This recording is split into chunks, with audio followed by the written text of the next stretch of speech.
Assalamualaikum warahmatullahi wabarakatuh. Shalom, Om Swastiastu, Namo Buddhaya. Salam kebajikan bagi kita semuanya. Nama saya Halgi Sujongon Jansen Rambe dengan NIM 205220284, Fakultas Hukum Universitas Tarumanegara. Saya selaku mahasiswa Fakultas Hukum Universitas Tarumanegara ingin memaparkan sebuah materi litigasi pidana dengan judul bagaimana jalannya pra-peradilan, lalu dengan materi alat bukti dan hak korban tersangka. Tanpa berlama-lama lagi, saya akan memaparkan materi tersebut. Baik, saudara sekalian, disinilah penjelasan yang ada di share screen ini. Dengan materi pertama yaitu dengan judul bagaimana jalannya pra-peradilan dan alat bukti serta hak korban tersangka. Dan materi yang kedua adalah alat bukti dan serta hak korban tersangka. Dimulai untuk penjelasannya dengan materi pertama yaitu bagaimana jalannya pra-peradilan. Kejahatan adalah rek delik, artinya perbuatan-perbuatan yang bertentangan dengan keadilan. Pertentangan itu terlepas dari perbuatan diancam pidana dalam suatu perundang-undangan atau tidak. Kejahatan dapat diartikan sebagai perilaku pelanggaran aturan hukum, akibatnya seseorang dapat dikenai hukuman. Kejahatan ini terjadi ketika seseorang melanggar hukum, baik secara langsung maupun tidak langsung, atau bentuk kelalaian yang dapat berakibatkan pada hukuman. Kejahatan atau kriminal ini masih banyak yang dilakukan oleh banyak orang, baik di luar negeri maupun di Indonesia sekalipun.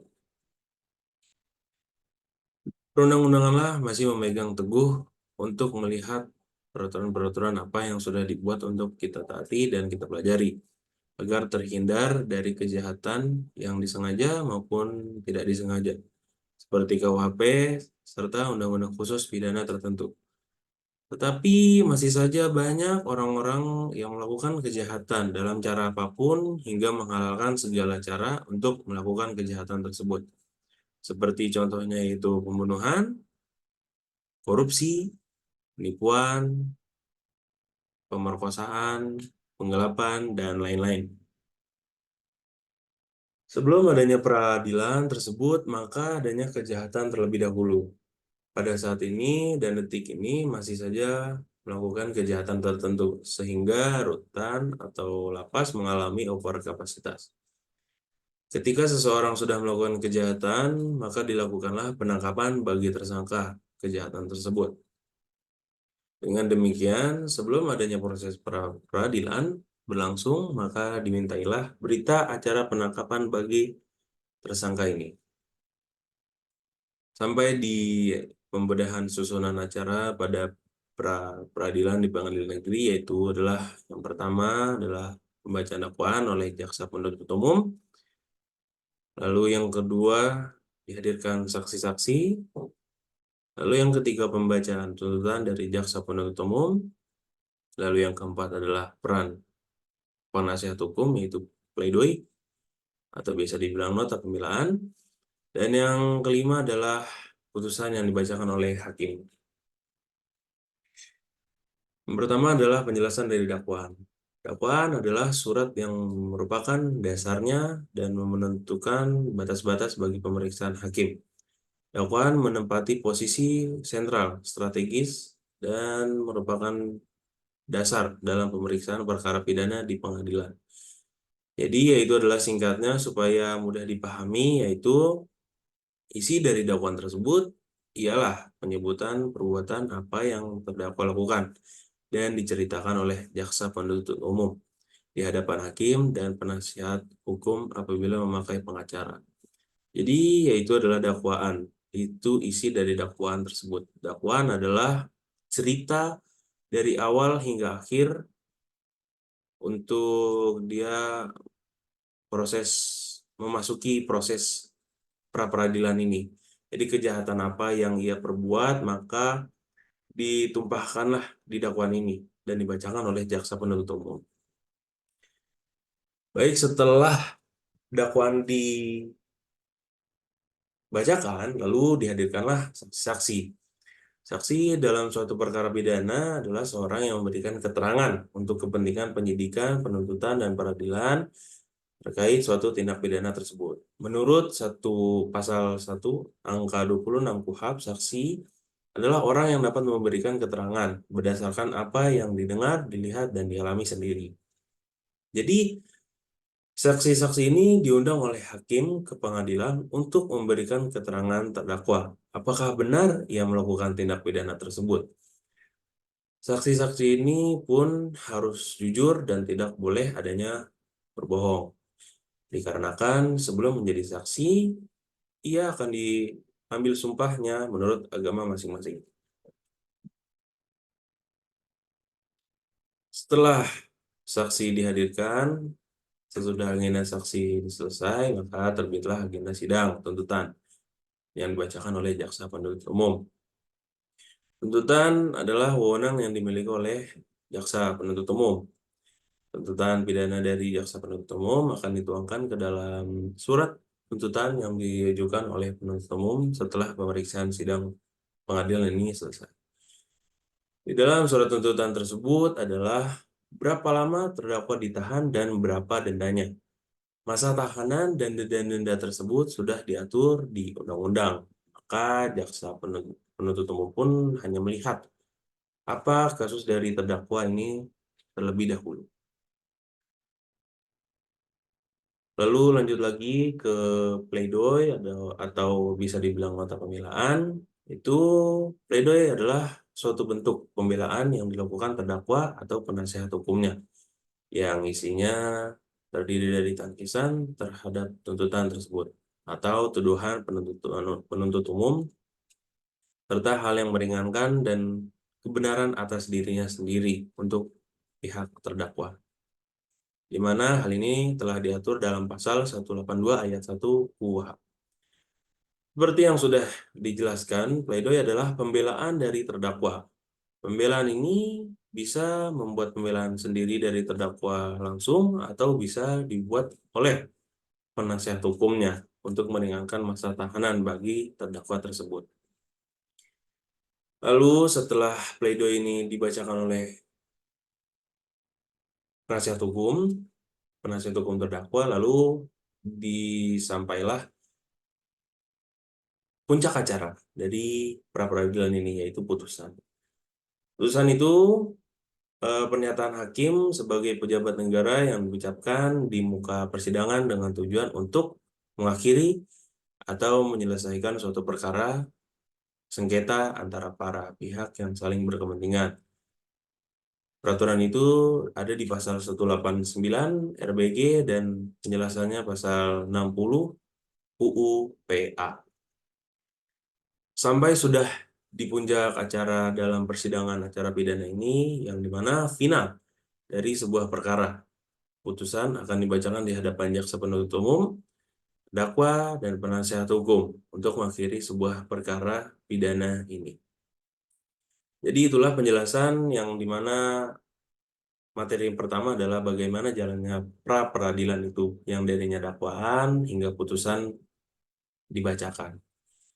Jadi itulah mengapa pra peradilan itu sangat penting untuk mengadili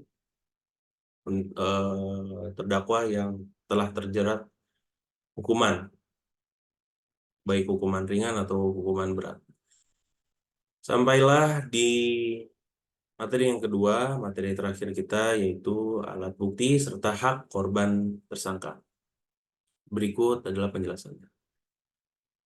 Alat bukti pada dasarnya merupakan seluruh objek yang diakui dalam pasal 184 KUHP untuk menyatakan terdakwa bersalah melakukan tindak pidana.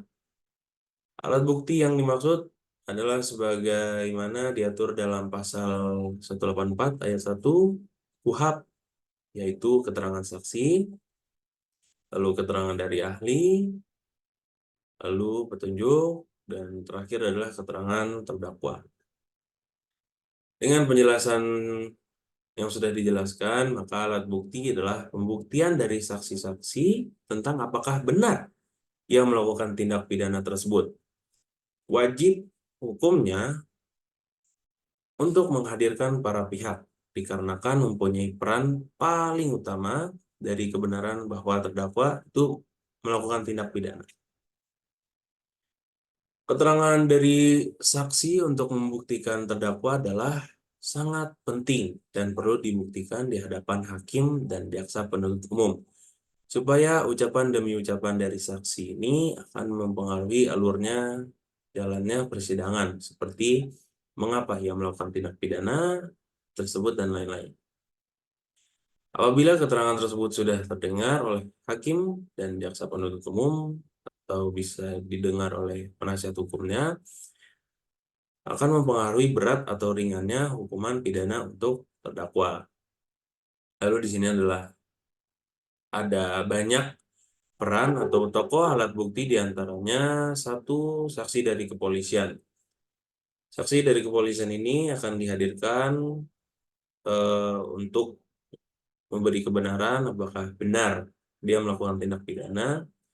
Biasanya saksi ini karena terdakwa tertangkap tangan oleh dari pihak kepolisian, maka saksi dari kepolisian ini dihadirkan di muka persidangan. Lalu yang kedua adalah saksi dari korban. Saksi dari korban ini biasanya untuk menghadirkan yang dirugikan terhadap terdakwa. Jadi korban yang merasa dirugikan dihadirkan di hadapan sidang, di hadapan hakim dan jaksa penuntut umum agar dimintai keterangannya apakah benar terdakwa melakukan tindak pidana ini sehingga muncullah kerugian dari terdakwa untuk korban. Lalu saksi dari keluarga, lalu yang keempat, yang terakhir adalah saksi yang menyaksikan perbuatan terdakwa. Sampai di materi yang kedua, hak korban tersangka. Tidak hanya hakim, jaksa penuntut umum, dan penasihat hukum yang mempunyai hak, tetapi korban tersangka pun mempunyai hak tersendiri. Tetapi hak yang ia peroleh masih mempunyai batasan tertentu, yang dimana hak yang ia punya sebagai terdakwa hanya sedikit dan tidak bisa semena-mena dalam hak tersebut.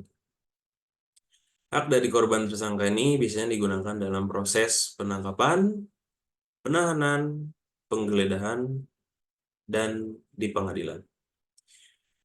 Sampai di hak korban tersangka, diantaranya itu yang pertama adalah mendapat penjelasan mengenai hal yang disangkakan kepadanya. Dan yang kedua, memberikan keterangan secara bebas kepada penyidik atau hakim. Yang ketiga, mendapat juru bahasa apabila terdakwa kewarganegaraan asing atau mengalami kecacatan dalam pendengaran maupun tunawicara. Dan yang keempat, mendapat bantuan hukum dari seorang atau lebih penasihat hukum dan memilih sendiri penasihat hukumnya. Dan yang kelima, menuntut ganti kerugian dan rehabilitasi, yaitu ganti kerugian apabila ditangkap atau ditahan tanpa alasan yang berdasarkan undang-undang atau karena kekeliruan mengenai orangnya atau hukum yang diterapkan. Dan rehabilitasi apabila oleh pengadilan diputus bebas atau diputus lepas dari segala tuntutan hukum yang putusannya telah mempunyai kekuatan hukum tetap.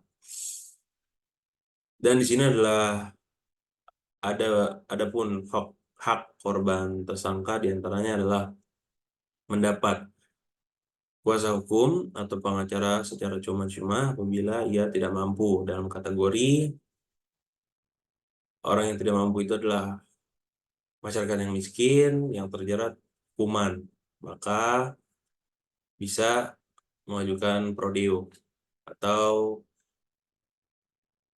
mendapatkan kuasa hukum yang secara gratis cuma-cuma. Dan yang kedua, mempunyai hak untuk mengajukan upaya hukum banding ataupun kasasi. Jadi terdakwa pun mempunyai hak apabila putusan yang sudah dibacakan ini tidak puas rasanya terdakwa, jadi terdakwa pun bisa mengajukan upaya hukum banding ataupun kasasi. Dan yang ketiga, berbicara tentang kesaksian dari saksi benar atau tidak keterangan dari saksi tersebut. Yang dimaksud ini adalah keterangan dari saksi akan didengar oleh terdakwa. Lalu terdakwa pun mempunyai hak untuk berbicara kepada hakim. Apakah saksi ini benar dimintai keterangannya atau berbohong? Maka terdakwa pun akan menyampaikan ke hakim hak untuk membuat pembelaan dirinya sendiri. Jadi kembali lagi ke materi yang pertama, yaitu tentang nota pembelaan. Jadi terdakwa ini bisa mengajukan pembelaan untuk dirinya sendiri. Bagaimana caranya? Terdakwa akan menulis di secari kertas dan isi-isinya adalah pembelaan dari dia sendiri untuk dihadapkan hakim untuk meringankan hukumannya si terdakwa tersebut. Yang kelima, bisa menghadirkan dari tersangka apabila ada saksi yang meringankan. Jadi saksi yang meringankan ini bisa dihadirkan oleh terdakwa apabila ada saksi yang meringankan ataupun saksi dari keluarga yang meringankan atau dan lain-lain. Baik saudara-saudara sekalian yang menyaksikan cuplikan penjelasan dari saya yang berjudul bagaimana jalannya pra peradilan, dan materi yang kedua adalah alat bukti dan hak korban tersangka. Saya Halgi Sujong Jansen Rambe dengan NIM 205-220284, Fakultas Hukum Universitas Tarumanagara, mengucapkan terima kasih atas saudara yang telah melihat video penjelasan dari saya dengan materi litigasi pidana dan matkul litigasi pidana. Saya pamit undur diri, dan apabila saya ada kesalahan dari cara penyampaiannya, mohon maaf. Apabila ada kesalahan yang lain, mohon dimaafkan. Wabillahi taufiq wal hidayah. Wassalamualaikum warahmatullahi wabarakatuh.